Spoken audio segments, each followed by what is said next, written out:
right. Welcome back to episode three. Yes, I'm getting confused because we did it in episode 0. Episode 3 of the In Our Headspace podcast. And I won't be starting it off today. I think Jared has something he wants to say. I already forgot. He told me beforehand, but I already forgot what it was. So with that said, take it away, Jared. What do you want to talk about? All right. First of all, I don't even remember. There was something happened. I don't remember what it was now that made me want to talk about this. But I sat there and I was like, oh, I was just thinking about time. Yeah. You know, we are turning of age here soon for alcohol. Yes. And 6 weeks. You know, it happened all so fast. What did? Just Us, turning, like, just growing up? Yeah, because I remember, 18, you're 18, Yes. blah, blah, blah. Yeah. I know what you mean. And I feel now, that way too. And now it's like all of a sudden, it's like, oh, here we are. 21 already. We're almost. It's been 3 years. Yeah. I feel like it went by super fast. And, yeah. like, this also goes back to what we've talked about before, being in loops and habits. Mm-hmm. And maybe that's why time seems to go by so fast, or a part of it. But if I were to ask you, 18, 19. Yeah. Would you say it went by fast?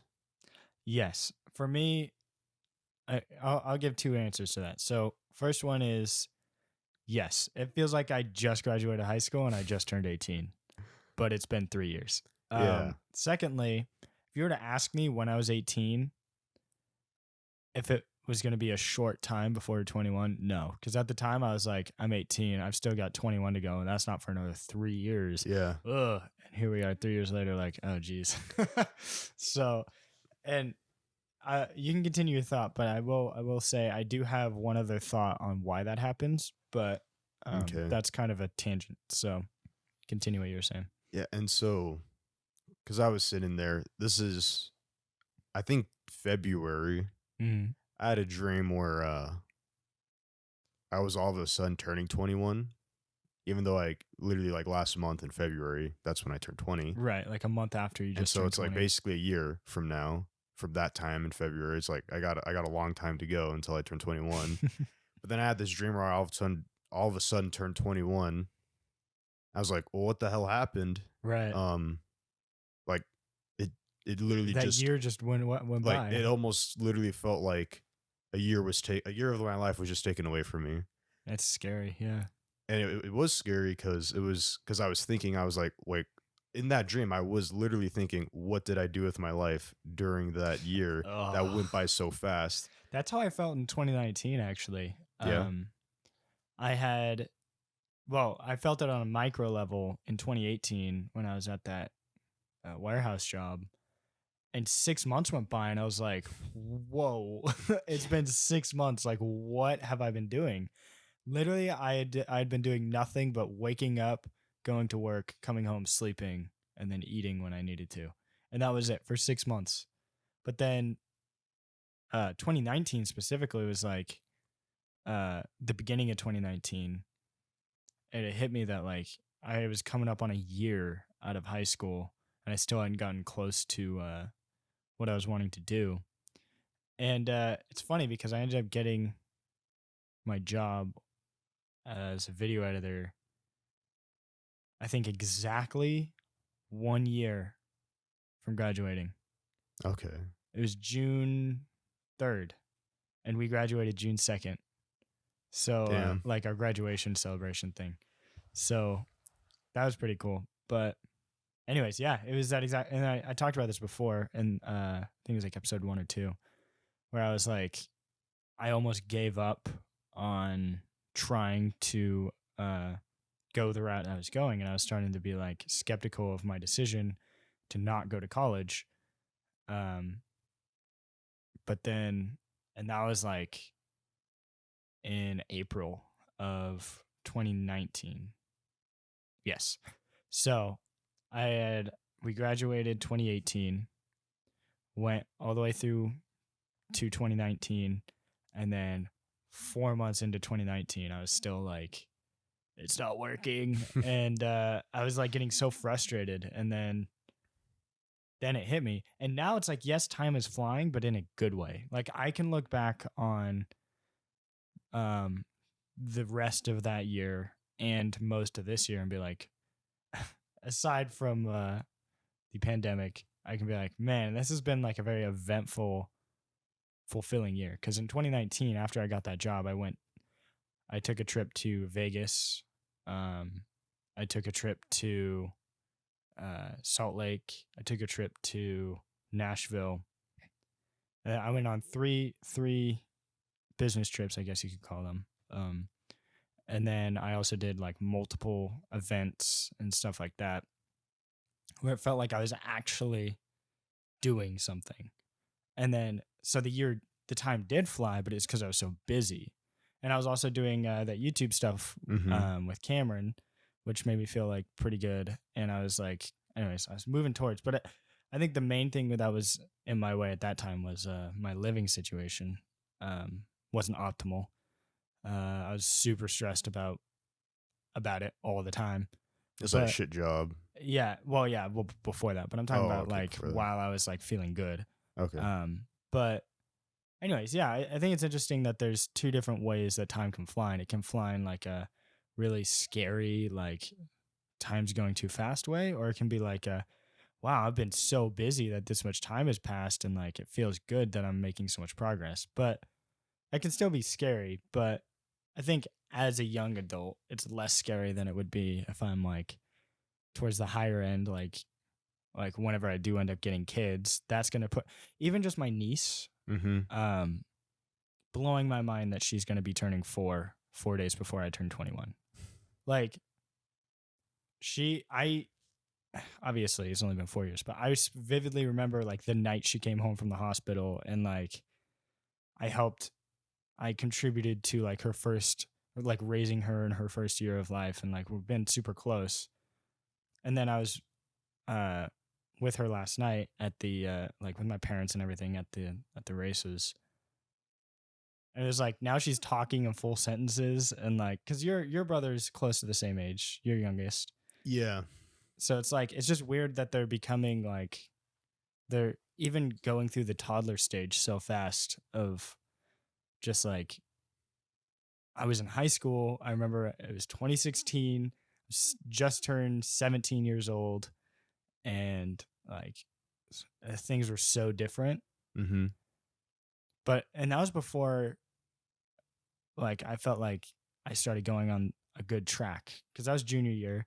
I was losing a lot of motivation in school. It wasn't like quite there yet. I think second semester was when that really hit. But we were like, in the same boat. Yeah, I remember. But I was kind of in a good spot, but I was still like not mentally like matured in terms of insecurities and social interactions and stuff.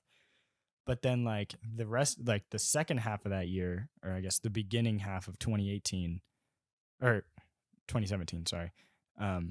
I had gone through like a really hard time, and then a really good time, and then I've kind of been in like a pretty good spot since. But like it's just weird that like another thing is we hit our 3-year anniversary, like Mia and I did, in May. I remember when you were talking about when you guys were talking before you guys even started dating. Oh yeah, well yeah, because we had done BPA. Yep. This video competition thing that we did in high school. We did it for 2 years. First year, we actually made it through regionals with what I think was our worst video. Then we put a ton of effort into our second video. It wasn't great. Like, it wasn't good, but like there was a lot of like work and effort that went into it. It was a lot of fun, but like I want to do something like that again, by the way. I do too. Because it was fun. Yes. Which keep an eye out on it. We might be doing some projects soon. But then the following year, 2017 to 2018, which was our senior year, that one was a crushing defeat because we didn't make it past regionals and we had put so much time and effort. Just because of credits. And we forgot to put credits at the end of the video. I remember and we lost by 1 point. All three of us analyzed that paper for the requirements. We literally went through it so much. Because Caleb, I think it was Caleb. He said like, I think we have to have this in the video. I was like, I don't think so. Oh my! And so we disagreed. And so that's why we all looked at the paper because we're trying to find whatever it was. Oh, yeah, because it was like we have to have an interview. Yeah, something like that. It was something like that. And then it was like, well, does it have to be specifically an interview or does it have to be information? And we combed through and we're like, okay, we have this, we have this, we have this, we have this. Oh, we do need an interview. Okay, we have this, we have this, we have this. And we went through a checklist. And the one thing, which is really dumb for us to miss, but like the one thing we missed was the thing that's in every video project ever made, which was credits. A minute, you know what I mean? Yeah, like it literally was typing 3 names. The easiest part of the whole video, and we just didn't do it. And here's the thing, like the judge, I have a story about the judge, by the way, that you don't know about, Jared. But, oh man. So we had one judge who was super cool, and we had another judge. I think you told me the story. Who was a volunteer judge who wasn't necessarily fully qualified and he wasn't super professional about it. But the story that I have to tell you is my coworker. So I told you about how my coworker is essentially our same. He's 1 year above us, but he was also born in 1999. Anyways, we're very close in age. We competed at BPA with him. Yes. That was his last year competing in BPA, but it was our first year competing in BPA. Mm-hmm. And then the other thing was, he knew the judge that judged our BPA project. The girl? Yeah, because they were in the same grade. Yeah. And then, so it makes sense that she was out of high school by the time we were in our senior year, which means she had time to go and be the judge for BPA. Yeah. And she was our judge. So it's just funny. It's like all connected. It's like a small world. But yeah, she liked it. She apparently, according to our teacher, she defended us super hard, but it was by technicality almost. Like no matter how much effort and how, I'm not going to say it was like amazing, but considering the fact that we were high school students and we were like our limited resources and our limited skill at the time, like I think it turned out amazing. We had a cool idea and we were ambitious about it.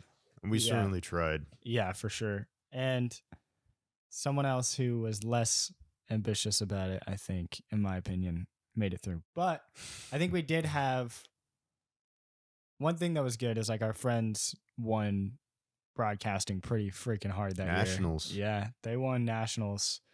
So that's a good thing.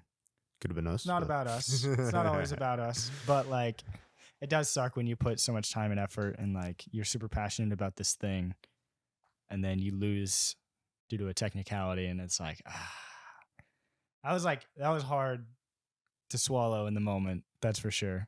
We had to go take a little lunch break and to cool our heads. But Jimmy John's, I think. Yep, it was Jimmy John's. But I don't know. I thought the drive back was fun. Yeah, see, we were all in a way better mood by the end of it. And it's still a fun day. Like, I always loved those days where we didn't have to go to school and we just, because it was a 3-day thing. It was day 1, day 2, and so it was like day 1, I think, was a Thursday, day 2 was Friday, day 3 was a Saturday. And, anyways, the reason we were talking about BPA, I just realized, is because our first year of BPA in 2017, the 3rd day when we lost at state, that's when I messaged Mia, and then we started talking. And now, anyways, back to the whole time thing.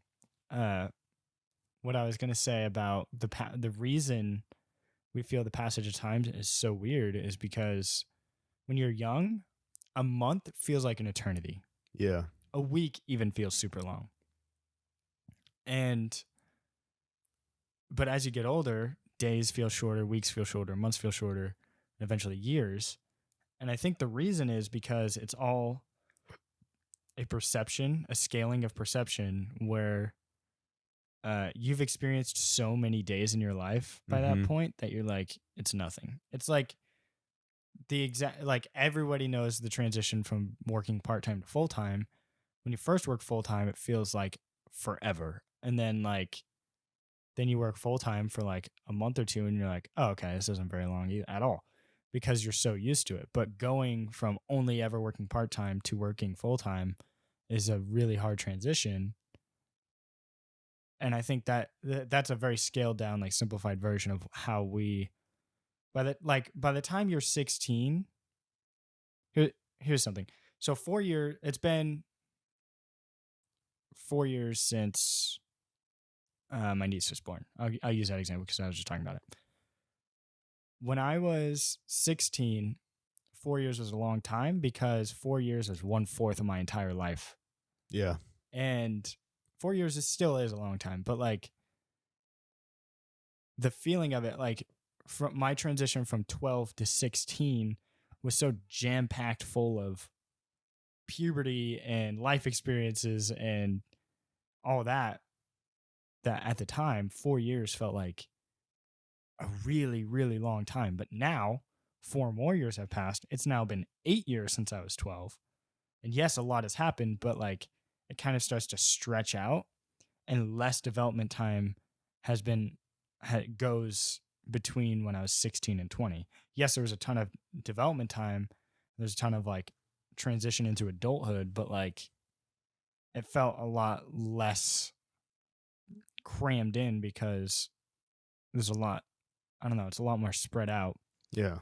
And my perception of it then becomes more sped up because, oh, it's just another year. I've already experienced a year. Especially living on your own, you tend to fill your own time instead of being on someone else's schedule, as if, like when you're in high school and you're on the school schedule, and then you're on your parents' schedule, and then you're on your own schedule, and then it's like all of these different things. There's constantly like somewhere to be. Yeah. And then you get out of high school, and the main thing you have to worry about is work and entertaining yourself and paying your bills. It's like, all of a sudden time flies because you're not really paying attention to what day it is. And it's so hard to like I was kind of blown away I that today is the 20th September already.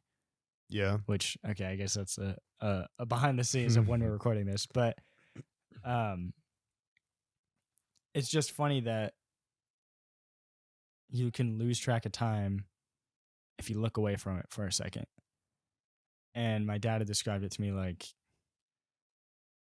one day you're going to wake up and you're going to be in your 40s. And you're going to be like, whoa. That's what I always thought about. I know I'm going to wake up and like, oh, I'm on my deathbed.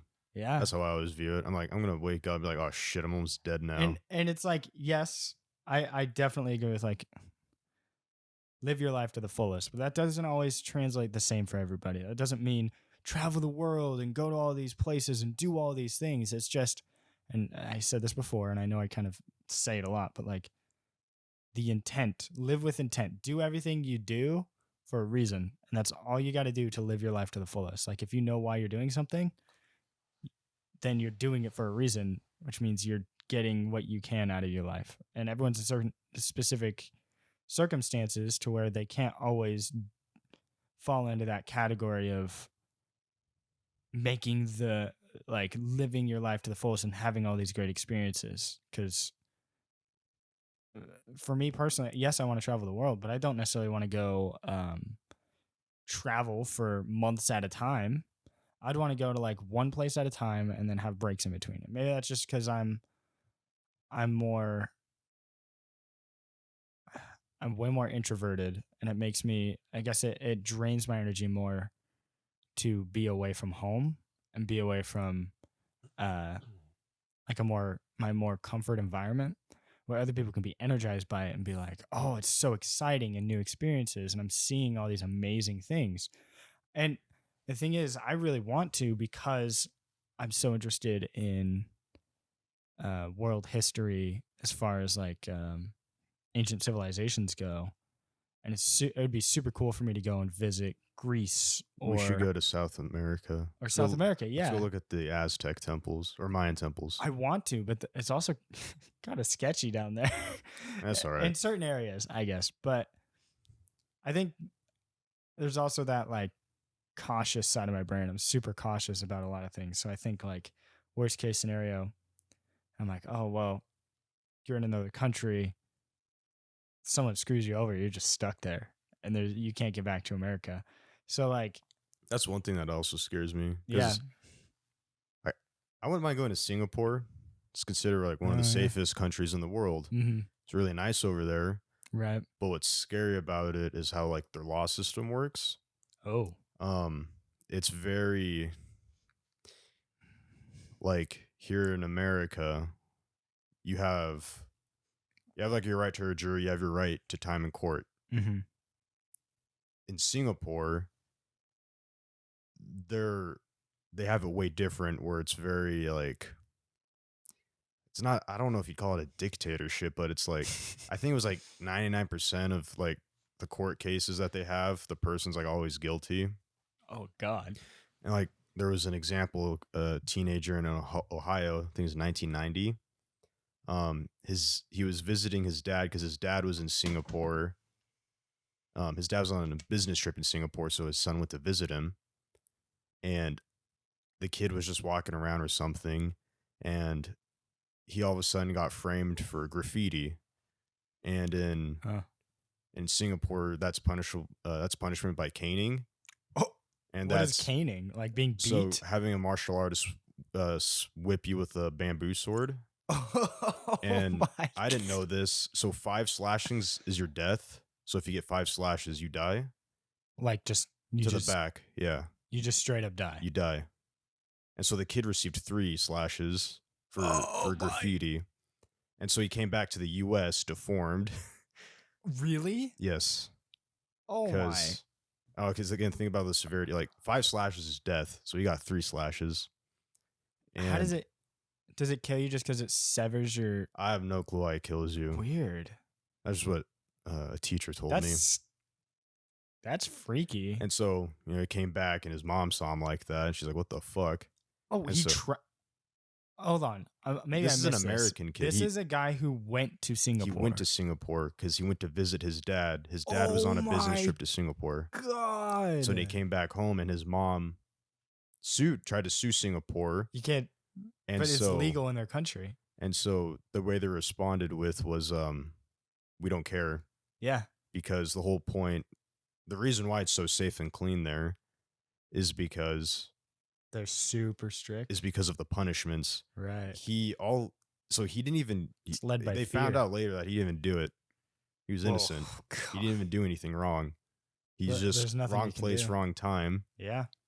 And the whole point, or their philosophy and how they view their law, is that the reason why things are so safe over there is because people know if you fuck up once, you're going to get the shit beat out of you. And from what I understand, I think and I could be wrong, I think even if you're not fully convicted, they'll torture you and get you to say you did it, even if you didn't do it. That's why it's that's why it's like a 99% conviction rate. That way there's no doubt in their decision making, quote unquote, as far as oh, they were wrong this one time, so they could be wrong now. But if they're never wrong, then they can't pull that card. Yeah, because it's just way different than what we have here in America, because we have all these rules and all this stuff in place. It's just different ways on how countries operate. Right. But I think for a lot of Americans looking at that, we view that as, it's like, oh, that's wrong. That shouldn't be that way. Right. Because also in terms of cruel and unusual punishment, that would be a problem if we caned someone. Yeah. And there's definitely an argument for I'm sure there's something. Well, there's definitely things America does that also aren't good. But from our perspective, we're more accepting of it because it's where we live. And I can't really think of an example, and I think that's the point. Is if another country were then to observe what we do over here, and they're like, well, that's wrong, we would be like, well, it's just what we do. Maybe this is controversial or not. Death penalty. Yeah. Whoever, it's already a controversial thing within our own country. I can only imagine how certain countries view it. I mean, obviously, some probably don't care because they probably do things worse. I think Singapore does it the day of you're convicted. Because for us, you could have people legit like years before they're sentenced to death and Right. actually get their death penalty. Right. And it's funny. I did a debate on it in my debate class, and I'd actually fight for death penalty, and I didn't really have a stance on it before. Yeah. But I knew like the general consensus was like it's inhumane. It's just trading a life for a life. An eye for an eye leaves a whole world blind. But what about your other eye? I'm just messing because, with you. Yeah, okay. I was gonna say, but what about your other eye? So I guess my argument within that debate was, if one person values another person's life below their own, why should they have their life valued in high regard? And I guess the point is, if I valued your life lower than mine to the point where I was willing to kill you, why should then the court value my life the same? I think it's if you are willing to take another person's existence away from them, why should yours be valued in the same regard as a normal citizen who did nothing wrong? The other thing is, yes, it's still killing someone. And here's the thing. Even today, like, even though I did this debate, I don't have a fully rounded opinion on it, a clear decision. I just know that, like, I have multiple opinions on the subject. And the other opinion on it is our containment system, like our prison system, is kind of like, I think it's not very efficient. I think compared to other countries, we have like a higher like retention rate or whatever. Like we have a lot of people that just stay in prison. Compared to a lot of other countries, I think. So many resources and space. And the biggest thing is space. So who was telling me this? Crap. Someone told me this. I was having a conversation. And it was like, if there's a full prison and there's nowhere else for that prisoner to go, if they take whoever had a lesser crime in that prison than the person who's going in, and they just give them they just let them out, and you can get like 2 years off your sentence if your prison's full and there's someone else with a worse conviction coming in, just because they don't have room. And I think the biggest problem is there's not enough room, and it's not like, oh, kill all the people, but it's like, the other half of that, the other big problem with it is people getting put in prison for things they shouldn't be put in prison for, whether they be innocent or it's just not something worth being put in prison for. So in my business law class, how it's described to me when we're talking about courts and sentencings, we have like specialized courts where they specialize in certain aspects. Like, yes, like we have a veterans court where it's just for veterans. You could have a court for children's court, child's court. Right. You could have court on like divorces and stuff. Like you could have all these specialized courts. Right. And then there's, I forgot what the terms was, which I need to know this because I'll probably be tested on it here soon. Because then there's other courts that are generalized. So you could, so in the generalized courts, you could have a murder case followed by like some divorce case and then maybe followed by like a tax case. Right. And an argument if I'm a person, I don't want to go into a generalized court because that judge, he's going to be like a jack of all trades, but he's not going to specialize. He's not going to know every in and out of each individual part. Right. And less experience dealing with situations that you're put in. Yeah. Now the plus side of it though, it makes it fast and speedy. Right. Because it would be an issue if we just had, if no one was able to go to court and then it was taking so long, because court in itself is already really long. It's a huge process. And so, like, let's just say we have like some sort of criminal case here in a generalized court. Right. You know, the thing about judges is, well, they're people. They don't want to really be there, honestly. And they're sitting here and they're just hearing, you know, whatever information is presented upon them. And in terms of like maybe like sympathy, like maybe they don't care as much, like, oh, whatever, just like, what have people gone before you? Oh, you get like this amount of years. I'll just give you that too. That's usually what Right. happens. And now, like, let's just say you go to someone in like the veterans court for like, let's just say two people broke the same law. One person goes to like the general court and they get a typical punishment, Right. but then a person goes to veterans court. Like from what I understood, it was the judge in the veterans court will work with you and be like, okay, I'm not going to send you to prison. We're going to find We're an going to figure out alternative. what to do to fix your problem so you Right. don't keep repeating it. Because I think my teacher talked about it. He was talking about like in drug cases, like rather than just send you to jail, they'll be Ooh. like, okay, we're going to put you on a plan so you stop Yep. doing drugs over and over again. So I have lots of insight on this one. Okay. So my senior project was about the opioid crisis. Yeah. And a lot of the research I did talked about how we need to stop just throwing people behind bars for doing drugs. And yes, selling drugs or hurting people while on drugs, I totally get. Like, that's obviously very criminal. But like, there are situations where people just do very illegal drugs, and that's it. Like, they just do them, and that's how they live their life. The problem, like, for example, the one that I researched was heroin. Heroin is a very, very, very extreme drug.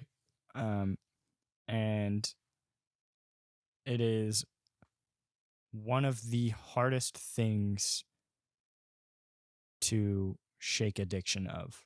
So, because isn't that like that causes was it like a neurological dependence as well? Physical and neurologically, and your withdrawal symptoms are extreme, and they cause you to go crazy because you you have like physical convulsions. You start seeing things. You start like getting really, really, really stressed out, and like the only thing that can numb the pain is more. But the other thing is, the more you do it, the less you feel, blah, blah, blah. That whole thing with most drugs, most hard drugs. Chasing that high. Yep. And I guess meth is like one of the only other things that's like way more extreme. But heroin specifically, the thing is, people will have like seizures and stuff caused by them like rotting out their veins, and they create blood clots and all that. And they'll have a stroke or a seizure, and they'll be in a situation where if they just go to the doctor, they can be helped. But if they call an ambulance, it's a lot of money. The person getting sent to the ambulance is fine. Like, usually there's like I don't remember what it's called, but like if you go to the doctor and the doctor knows you're doing something illegal, but you need help because of that illegal thing, the doctor can't say anything. I think they can probably like give testimony to it, but they can't like you come in with a gunshot wound and it's like, oh, I murdered some dude and got shot. The doctor can't be like, oh shit, and call the police. Like they have to help you and they can't say anything. From what I know, maybe I'm wrong, but that's how I understood it when I was doing this project. And the main reason people won't call an ambulance for the people having these extreme medical problems with heroin is because if the person calls the ambulance and says this person's having a heroin overdose, they're going to immediately be questioned if they're also doing heroin and why they know this. And then they could go to jail for it. And so they're not going to call the police or the ambulance because then they're going to get sent to prison for life. So then they oftentimes will just let the person die. And not necessarily willingly, but it's like, what else are they going to do in that situation? And it's probably very traumatizing. And so my whole proposal to help with this issue is slightly inspired by Canada's some of Canada's policies, from what I remember. And the other thing that causes a lot of death with heroin is just unsanitary use, dirty needles, and the thing is like the thing about the dirty needles isn't the fact that it's stabbed into someone and taken out. It's the fact that when you pull the needle out, there's still some of that person's blood stuck in the nose of the needle, and when you inject into you after someone else used it, you're injecting their blood into your blood, which obviously creates really big issues. So that is another thing. And so in Canada, they have two ways to help with it. One of them was since you can't just take heroin away from heroin addicts, or they will just be in agonizing pain and it'll cause damage. You have to wean them off. Like you have to let them keep using heroin until they're at a point where they can stop using heroin, like in smaller and smaller doses. And so what? Can't cold turkey it. Exactly. And so what they have in Canada are these like facilities where they have like clean heroin use, where it's like heroin that's not dirty and like thrown together like we were talking about the other day, like the whole kitchen sink, and also the needles are clean. It's like a sanitary environment. So yes, they're still doing this harmful drug, but they're doing it in a safe environment where they're monitored and it's sanitary. And the other thing is, and I don't remember if Canada actually does this or if this was one of my proposals to help the problem, but I was basically saying we need to have a Good Samaritan's law when it comes to drug use. And that means, you know, the Good Samaritan law? I don't. Where I'm pretty sure it's like if you call an ambulance to save someone's life, but you've committed the crime to cause that or no, not you know, I'm actually kind of fuzzy on it, so I guess I could look it up. But essentially, in the context of the drug thing, it's the opposite of the problem I was saying, where the person calling the ambulance can't be charged for the evidence of them calling the police or calling the ambulance for the person having the seizure. So if they're very clearly on heroin and they call an ambulance for their friend who's having a stroke, they can't be charged because clearly they're on heroin because of that evidence. They'd have to find other evidence to charge them with, if that makes sense. Let me look up Good Samaritan law. And while you're looking that up and still talking about drugs, yeah, another interesting one, and I'd recommend this for anyone listening to watch it. So just like type in Jordan Peterson on YouTube and go to his YouTube channel. Mm-hmm. His most recent video was an interview with him and his daughter. His daughter interviewed him. And basically the interview is just about, you know, what's Jordan Peterson been up to. Mm-hmm. And Jordan Peterson talked about it because his wife had cancer and they thought, like, originally they thought they beat it, but then it came back. So then his wife had to get like more treatment done. And he was like just really stressed out because his wife's dying. Mm-hmm. And so I think it's benzodiazepines he was taking for his anxiety. Mm-hmm. And after the whole thing got cleared up with his wife, he tried to, or at some point he just tried to stop taking the benzodiazepines. So he tried to cold turkey it. Mm. And then during the process of him cold turkeying it, he went in a state called akathisia or akathisia. I don't remember what it's called. It's either akathisia or akathisia. And he described it as, I think he either said a needle was like being branded with like an iron pole or whatever that's like hot. Oh yeah. As he could just like feel that 24/7. He couldn't sleep. He was in constant pain. Yeah. The only thing he could do was walk around to try to distract himself. He couldn't sit still. Mm-hmm. And like walking around didn't help the pain. It was just something to do. Yeah. And so he literally couldn't do anything as he's in this state of akathisia. Mm-hmm. And the only thing to stop it was to take the benzodiazepines. Uh-huh. And it was interesting because then there were other stories. Because because the reason why this kind of broke out is because, you know, he's in the spotlight, people know him. Now there's other stories where people have had a benzodiazepine addiction for like years, and where people like would try to cut it off, and they would just go in their backyard and walk around all day in their backyard, literally not doing anything else because of how much pain they're in. Yeah. And from what Jordan Peterson or Michaela Peterson said, they said it only takes like 2 weeks of taking before you develop an addiction to it, and then you immediately. And like, from what I understood, there's also people that stopped taking it and had no side effects, and they immediately stopped. Right. But there's enough people for it's like it's a problem. It's not like oh, it was just him specifically. Right. It's still an amount of people that try to stop taking it that just really get shit on. Really affected by the withdrawals. Where it's like he can't live that way. With heroin, they did a test on it where they strapped the patients down and didn't give them heroin, obviously.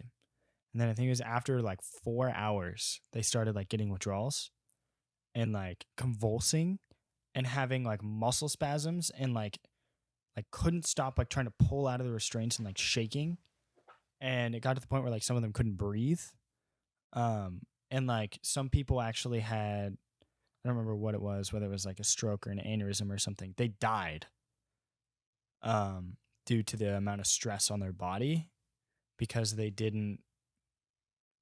were having such intense withdrawals because their brain had become so reliant on it that like they just couldn't survive without it. And I think that's like the main thing is like if you just throw someone in prison who's like way too deep into the heroin addiction because it compounds on itself, you just throw them into prison, they're probably gonna go crazy or they're gonna die. Well, like the only way he was able to get off of it, he went to a hospital in Russia because apparently this Russian doctor said, "Oh, I've treated people with this problem before." Right. And in the interview, like his daughter, like one of the Russian guards, or I think it was a Russian nurse, went up to his daughter and was like, "Why'd you bring him here? Like this is where people die because no one leaves." Oh. And so like that's obviously not like you're in fucking Russia. Yeah. And you're in some fucking hospital. And she described it. It's like one of those movies where like you have these like Soviet guards with AKs that stand outside. And like you're only allowed to visit for like 2 hours at a specific time before like everything like closes down. You're not allowed to come in. Yeah. And the only way that he was able to get off, they like sedated him for like a week or two or something. So like he was just he was sleeping, he was unconscious.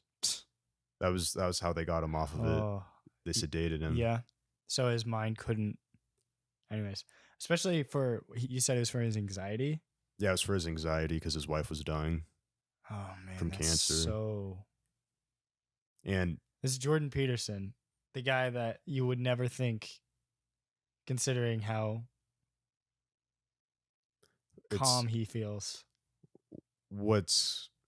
He talked about and reflected on it. He's like, I should have known this would probably happen because at some point he did a paper on like alcohol, drugs, like a specific type of drug, and benzodiazepine was like something he knew about. Right. And he's like, I should have known beforehand. I took that. But you can be in a vulnerable state and just want help. Yeah, like that's obviously, you know, looking back on it, because again, in the moment, I'm from outsider looking in, you know, like you're stressed out, your wife's dying, you don't know what the fuck to do, so maybe you just take it. You have no control. I think that's the biggest thing is, and I think that's what would get me. And I was talking about this on the last episode where my fear of death isn't like anything other than a lack of control. Yeah. And I think that if you're witnessing someone else going through that and you have no ability to do anything about the situation, like you have no power. Yeah. I can definitely see how that would like just drive someone like into like extreme anxiety. Like that's got to be terrifying. See, the thing as you said, you're like, you wouldn't like, you don't think Jordan Peterson, you know, maybe something like that could have been avoided. Right. Because, you know, after that whole situation happened, people came out and criticized him and be like, oh, like, what? Because like he's always had people that didn't like him. Yeah. And people were using this as an example of like, oh, you're full of shit. you know what the fuck you're talking about, blah, blah, blah. Mm-hmm. And so what he has said was like, you know, like the lectures he gives that are complicated, that he walks through, that are, you know, hour, 2 hour long lectures on, you know, a topic or two. Mm-hmm. Like he said, and I just watched the interview because he talks about it, but basically it was just saying like, he's saying I was never above anyone. Like, Right. all this information was for everyone, including myself, for all of us to learn. It wasn't me trying to flex on you guys or trying Put to himself above. trying to show any superiority. It was just simply conversation for everyone to hear and for everyone to learn from. And again, that includes himself, because I think a lot of us also forget, like, we're all humans. That's the hard part to remember. And it's like, it's in these crazy, bizarre situations where it really shines, where it's like, oh, you are a human. Because I'm sure plenty of people. It's humanizing for him to go through a struggle, and then people are like, well, he actually, like, nothing's wrong with him. And then it's like, oh, yeah, he actually goes through the same things I go through. You know, a lot of people are good at it. You're like idolizing, putting someone on a pedestal, thinking so high and mighty of them. Yeah. And I think it could be easy for everyone to forget. It's like, oh, right. He's a human being that a lot of. Everyone has their own demons. Yeah. There's like a lot of things went wrong. He wasn't Superman or anything. And just, you know, shit hit the fan. Yeah. Because again, I think a lot of people also forget, you know, like, speaking of tragedy, you know yourself, quote unquote, better than anybody, other people do. And now, you know, people argue that. But as you were saying about the vulnerabilities and stuff like that, like, you're probably the best at knowing what you're afraid of, your vulnerabilities. Yeah. But to an outsider, it's like, I wasn't even thinking of that. I haven't even thought about that, like what you're thinking about, whatever it could be. Yeah. And I don't know if I'd call it an ego, but again, I just think it's something a lot of people forget. I think it's the biggest factor, I'd say, is empathy. If you can empathize with someone's situation and have the ability to kind of place yourself in their point of view, walk a mile in their shoes, as they say, it's way easy for you to come from a place of understanding as opposed to a place of competition, I guess. That's not the right word, but contradiction. That's what I meant to say. But I think even just like that Jordan Peterson thing, where it's like, at least for me, I never really had like a strong opinion either way on Jordan Peterson. I just know that you have shown me some of his talks. But even now, like, just hearing the story of like, oh, I can empathize with the fact that he has struggles and he's not just one note. Like, this is like, everyone's way more deep than you ever can possibly know, especially over the internet.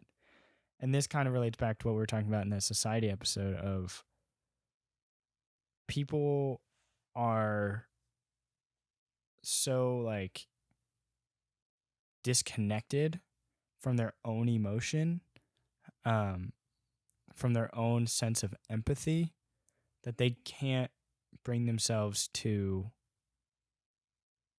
like even consider how the other person is feeling or what they're doing or why they're doing things. They just come from a place of, I can say this, no one can stop me, and it doesn't really matter because it's the internet. But then you get in a one-on-one situation, you can read people and you could say something and that visibly hurts their feelings, and you're like, oh. Unless you're a horrible person and you just enjoy making people upset because you're so dead inside. But like, I'd say I'd like to think most people have that sense of empathy when they're in a one-on-one human interaction as opposed to an online human interaction. Like, it's a totally different scenario, and I think the factor of it is the empathy and the ability to like empathize with people's situations. And even sympathy, but sympathy is more like pity, I think, is the second, like the difference between the two, and empathy is feeling the I should same know this, but I emotion. don't. And I think, and it's funny, I've been learning a lot about personality stuff because of this thing I'm editing at work. And it's just interesting because everyone has their own strengths. Mm-hmm. And some people have a strength in empathy, and some people have a strength in like logistical thinking.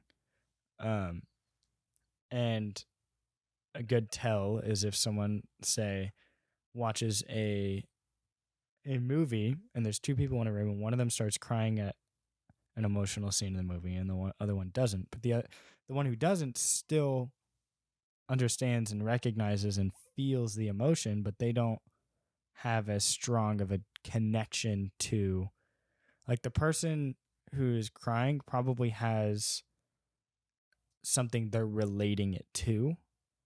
They watch a scene in a movie and they're like, oh, that's just like my situation. And then it like really hits home, and then they start to internalize it and become emotional about it, because that's essentially what empathy is taking someone else's situation and kind of putting yourself in that situation and being like, okay, I can feel this. I can feel why you feel this. Like, where sympathy is like, oh, I'm sorry you feel that way.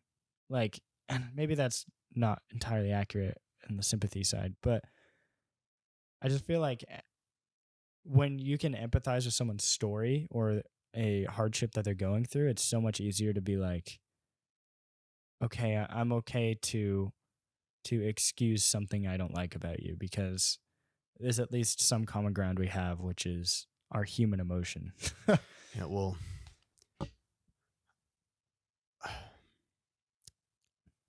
we are, I'd say we're pretty divided right now. Mm-hmm.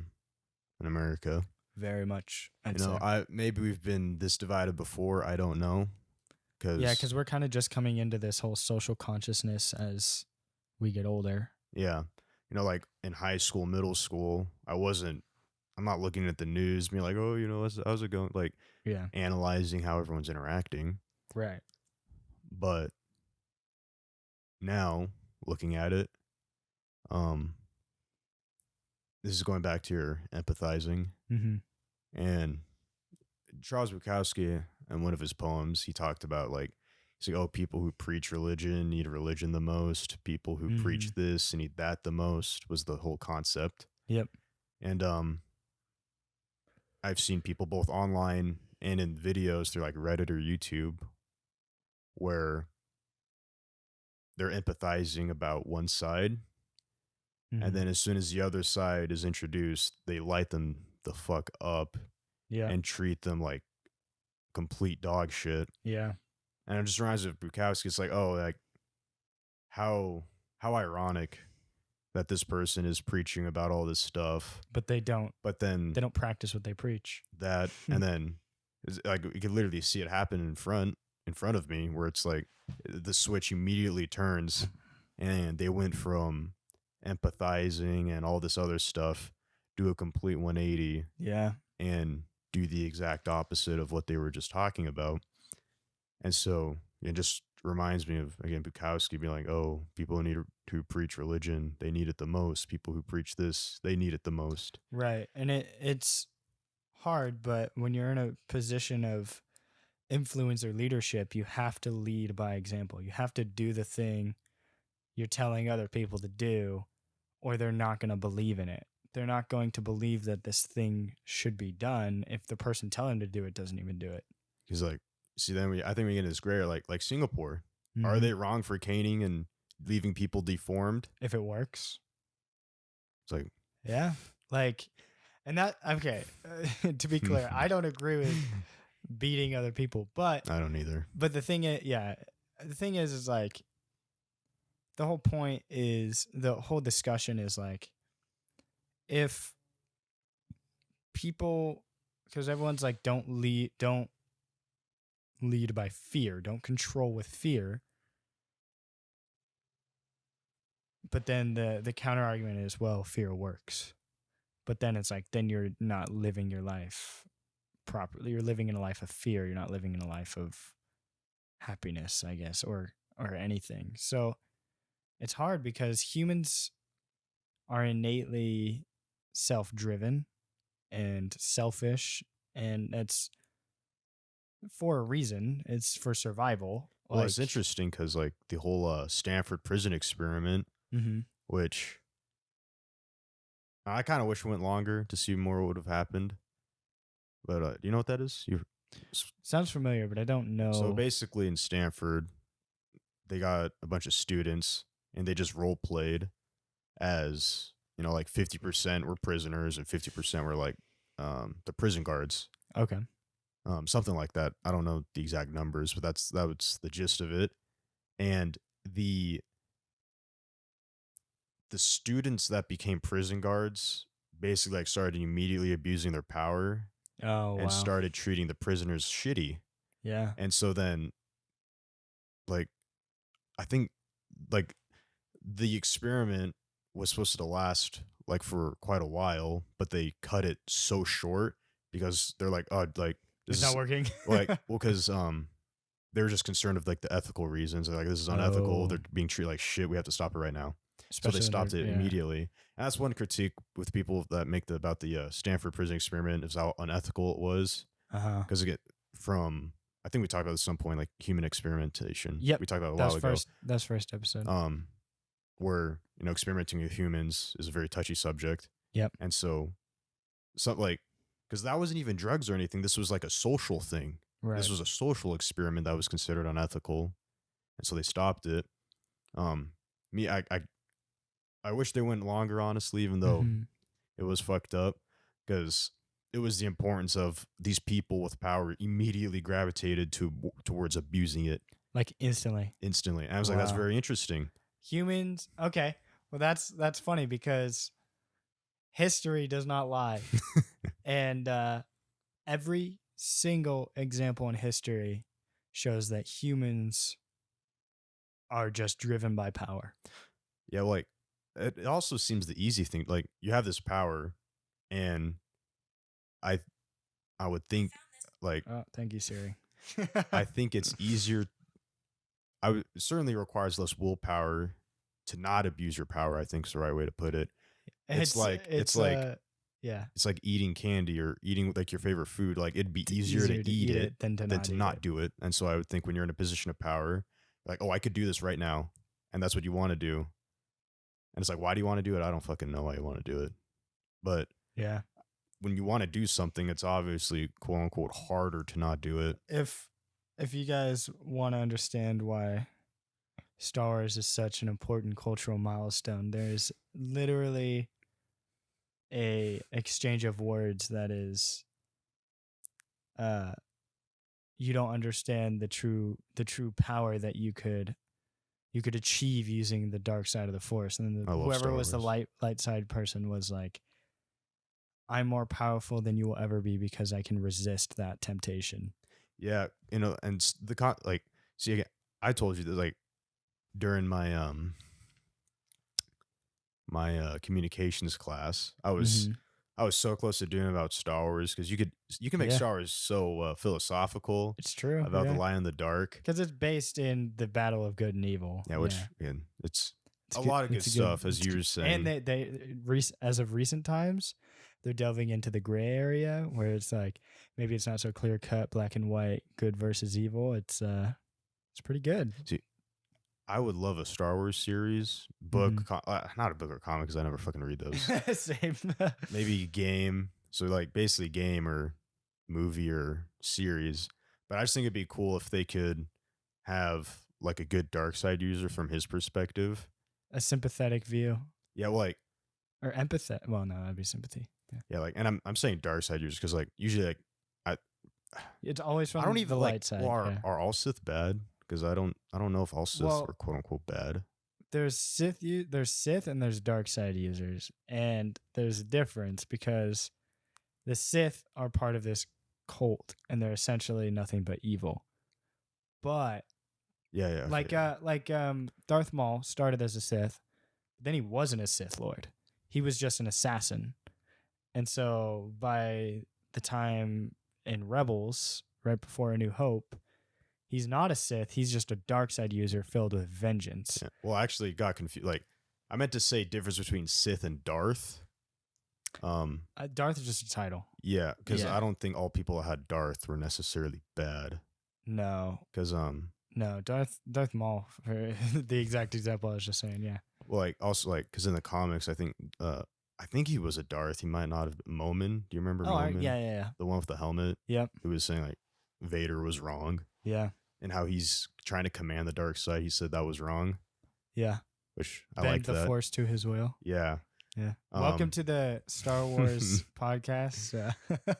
But anyways, I just think it'd be really awesome if they had some sort of dark side user that people didn't know was a dark side user. Right. Who was good, but then maybe something slips out where he does like, I don't know, force choke, force lightning for a good reason. Right. And then you could see the good guys treat him like shit and be like, oh, now the good guys look like the bad guys and the quote unquote bad guy looks like the good guy because he was using the dark side for a good reason. And all of a sudden the good people are now being the bad people. Labeling him. Yeah.